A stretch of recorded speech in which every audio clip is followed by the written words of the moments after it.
नमस्कार. नमस्कार. पुणे जिल्हा परिषदेची निवडणूक लागलेली आहे. त्याचबरोबर जुन्नर पंचायत समितीची निवडणूक लागलेली आहे. तुमच्या राजुरी बेल्ले गटातून राष्ट्रवादीकडून शेळकेताई आहेत आणि शिवसेनेकडून कंसेताई आहेत. हं. तर आश्वासक चेहरा आणि विकासाचा चेहरा म्हणून तुम्हाला कोणता उमेदवार योग्य वाटतोय? आम्हाला लाडक्या बहिणीचं दादांचं म्हणजे सांगायचं म्हणजे तात्पर्य असं आहे लाडक्या बहिणींना त्यांनी पैसे भरपूर वाटप केलेली. सदैव त्यांच्या पाठीशी उभे राहावं. घड्याळ. घड्याळ. हं. म्हणजे अजितदादा अर्थमंत्री अजितदादा. असताना तुम्हाला लाडक्या बहिणीच्या योजनेचा लाभ दिला. हां. अजून काय सांगताल?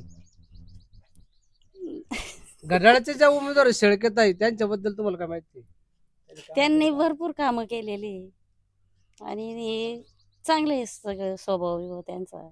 स्वभावाने चांगले आहे. हां. सुशिक्षित आहेत. सुशिक्षित आहे. शिकलेले आहेत. हां. अजून अजून भरपूर कामं करतील त्या. आणि ते अशी दुसरे अपेक्षा आहे आमची. तुमच्या अपेक्षा भरपूर काम करतात. हां. तुम्हाला काय वाटतं? नाही चांगले आहेत ना. चांगलं आहे. हां, चांगले आहेत. चांगले कामं विमं त्यांचे चांगले आहेत. गावात पण चांगले कामं केलेले आहेत. बायांना पंढरपूरला नेलं, त्या याला नेलं, दुसरं कुठं सप्तशृंगीला. हां, सप्तशृंगीला नेलं. बरं तिथे एक बाई चुकली होती. त्यांनी पार ती बाई सापडोस्तोवर त्या स्वतः तिथं थांबून राहिल्या. मग ते शेळकेताई हां, शेळके सर. स्वतः तिथं थांबून राहिल्या. सगळ्या गाड्या आल्या, पण त्या तोवर थांबूनच राहिल्या ते भेटोस्तोवर. त्यांना घेऊनच आल्यात. चांगले आहेत त्यांनी. इथं पण चांगले काम आहेत त्यांचे.